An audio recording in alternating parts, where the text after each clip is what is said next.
La vie du Padre Pio au quotidien. Quelle était la vie du Padre Pio au jour le jour? Eh bien, c'est ce que nous allons voir. Vous sentirez combien on apprend de choses sur sa manière d'être. Chers amis fidèles du Padre Pio, bonjour, mon nom est Jean Goyard et vous assistez au programme Sur les pas du Padre Pio.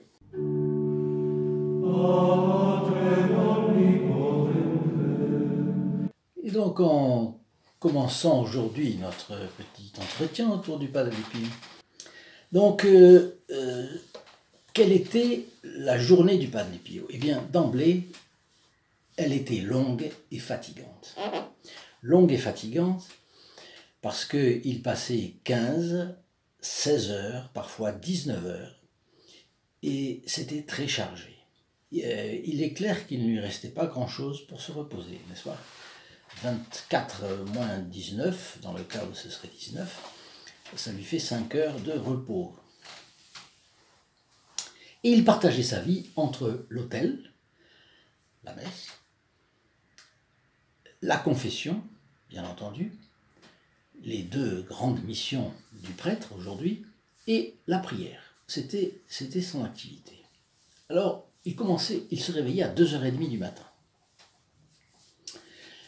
Et là, il se préparait jusqu'à 5 heures, un petit peu avant, il se préparait par une longue et fervente prière à dire la messe. Bien sûr, il allait faire descendre sur l'autel le corps et le sang de notre Seigneur Jésus-Christ.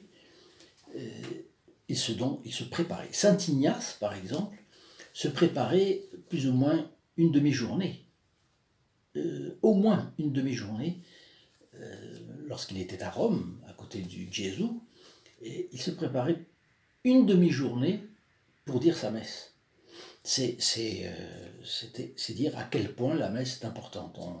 Un prêtre ne va pas en courant, il arrive, hop, il met sa chasuble. Non, c'est pas comme ça.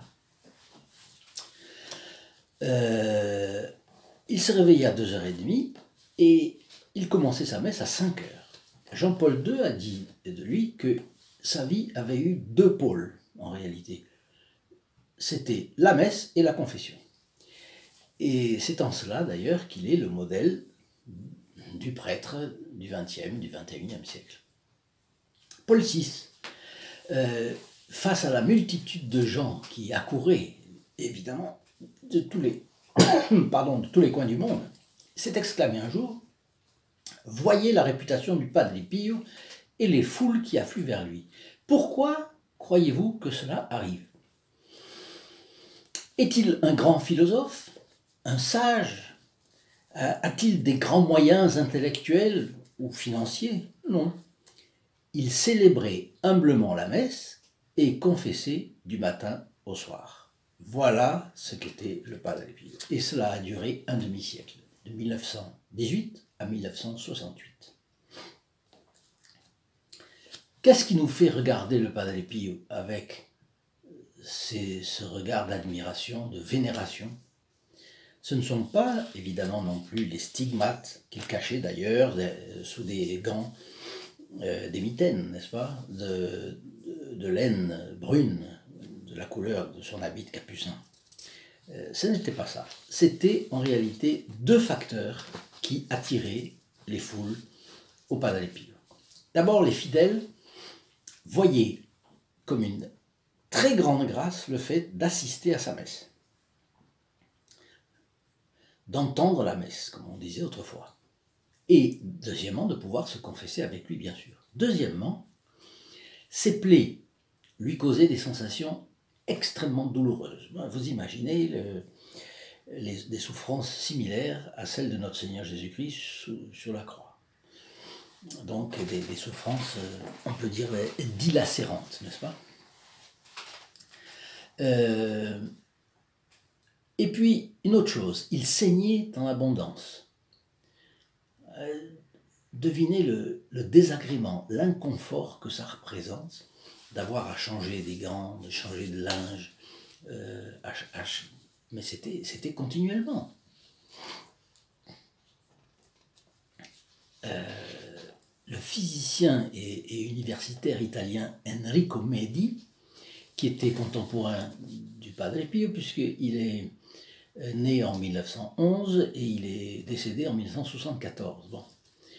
Eh bien, il croyait qu'il n'y a pas eu de saint dans l'histoire de l'Église auquel le Christ ait demandé de verser autant de sang que le Padre Pio.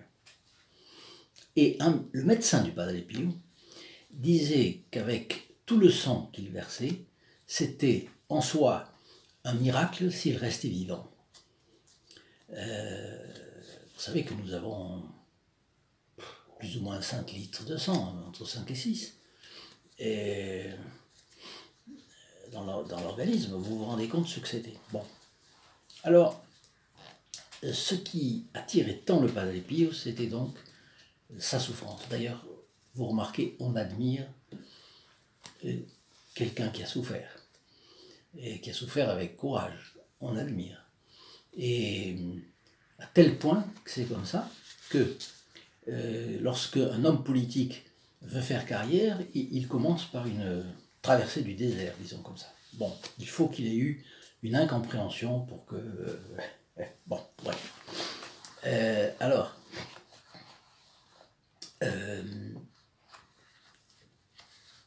il y avait, à cause de ses souffrances, une transparence du Padre Pio avec notre Seigneur Jésus-Christ. Alors je fais un parallèle. En diffusant sa légendaire douceur de vivre, la France a rendu visible pour le monde entier que le paradis existe. C'est, je crois, la vocation de la France. Donc, montrer aux nations que le paradis existe bel et bien. En faisant quoi? En ayant la douceur de vivre chez elle. Mais toutes les choses qui sont sur cette terre ont une cause, et une cause plus grande qu'elle, n'est-ce pas?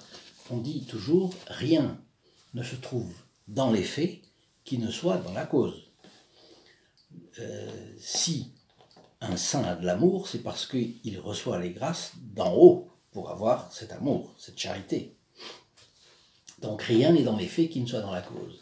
S'il y a un lieu où existe sur terre la douceur de vivre,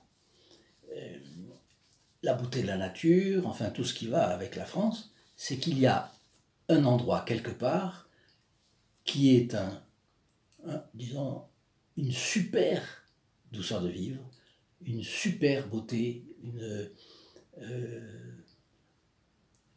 tout ce qu'il y a de beau s'y retrouve avec un bonheur sans partage, et ça, c'est évidemment le ciel que notre Seigneur Jésus-Christ nous a promis. A promis à ceux qui pratiquaient sérieusement les 10 commandements de Dieu ici sur terre. Mais, à côté de la douceur de vivre, il y a la croix, n'est-ce pas? Depuis Adam et Ève, on n'atteint la lumière qu'à travers la croix. Sans croix, d'abord, on dit il faut souffrir comme l'innocent, notre Seigneur Jésus-Christ, ou bien on souffre comme le bon larron en demandant pardon de ses péchés, en expiant ses péchés, en offrant ses sacrifices et ses prières pour les autres. Ou alors, on souffre comme le mauvais larron. Et là, c'est malheureusement la condamnation. Donc, il y a les 3 manières de souffrir. Il n'y en a pas 36. Donc, la vie, elle a le côté vallée de larmes, et c'est la croix. Donc, nous nous plaignons tellement vite de nos douleurs du corps ou de l'âme, et regardons vers le Padre Pio. Lui, il pourra nous soulager, il pourra nous éviter certaines souffrances, bien entendu. Notre-Dame peut nous éviter certaines souffrances. Mais surtout, ce que fera le Padre Pio, et ce que font les saints, ce que fait surtout Notre-Dame, canal nécessaire de toutes les grâces, médiatrice de toutes les grâces, c'est de nous donner du courage, de la force, la résolution nécessaire pour cela. Donc, le Padre Pio pourra nous communiquer sa résolution. Parce que le plus terrible dans la souffrance, c'est peut-être que on ne sait pas à quoi elles servent, à quoi elles servent. Deuxièmement, on ne sait pas combien de temps ça va durer. Donc la patience nous conduit à travers le tunnel jusqu'à la lumière. Je crois que quand on s'imprègne de la vie au quotidien du Padre Pio, on voit cela. Nous l'avons vu, qu'est-ce qu'il a fait? Il s'est réveillé à 2h30, à 5h il y a eu sa messe durait parfois 2 heures, c'était long, ça venait jusqu'à 7h. Bon, parce que parfois il avait des extases, il voyait, il semble qu'il voyait Notre-Dame ou Notre Seigneur parler avec lui, etc. Bien. Une fois sa messe et son action de grâce terminée, il prenait un café rapide dans sa cellule. Il se dirigeait aussitôt vers son confessionnal. Et là, il s'enfermait dans le confessionnal pendant 5 heures, donc jusqu'à midi. Et là, il recevait les personnes qui voulaient se confesser, il entendait, il les absolvait de leurs péchés, etc. À midi, il sortait et il priait Angélus, avec les fidèles qui étaient là, et il leur donnait sa bénédiction. Vous imaginez avoir la bénédiction du Padre Pio. Voilà. Ensuite, il allait au réfectoire. Là, il occupait la place qui lui était toujours la même place, n'est-ce pas, à table, qui était désignée. Et là, il déjeunait avec les autres frères. Mais qu'est-ce qu'il prenait comme déjeuner? Pantagruélique, non. Quelques cuillères de bouillon ou de soupe de légumes et un demi-verre de vin. Voilà le déjeuner du Padre Pio. Et si un frère insistait, parce que c'est arrivé, pour lui demander de s'alimenter un petit peu plus, etc., il disait « Non, je suis bien, mon estomac ne réclame plus rien. » Bon. Là, il revenait à sa cellule et il priait plus ou moins de 1h à 3h de l'après-midi, 2 heures de prière. Il se rendait à son confessionnal et là, il s'y enfermait encore 2 heures. Ça veut dire 5 et 2, 7. Il confessait, c'était la régularité.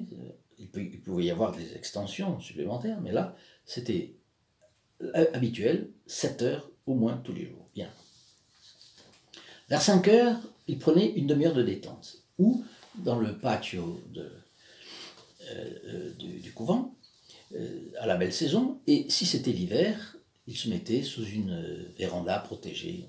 Et là, qu'est-ce que c'était? C'était des moments d'échange avec ses frères capucins, avec quelques fidèles qui éventuellement souhaitaient avoir un conseil supplémentaire.